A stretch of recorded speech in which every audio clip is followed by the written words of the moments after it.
Salyanda ağır yol qəzası baş verib. Doğru Xəbər Azərbaycan bildirir ki, Ələt Astara magistralının Kür çayı üzərindən keçən hissəsində Lada Priora markalı avtomobil qəzaya uğrayıb.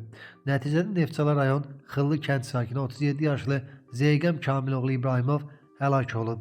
Bildirilib ki, Zeygəm İbrahimov hərbiçi olub, o vətən müharibəsində iştirak edib və ağır yaralanıb. Zeygəm İbrahimov daha əvvəl sabiq korpus komandiri general-leytenant Mais Bərxidarovun sürücüsü kimi də fəaliyyət göstərib.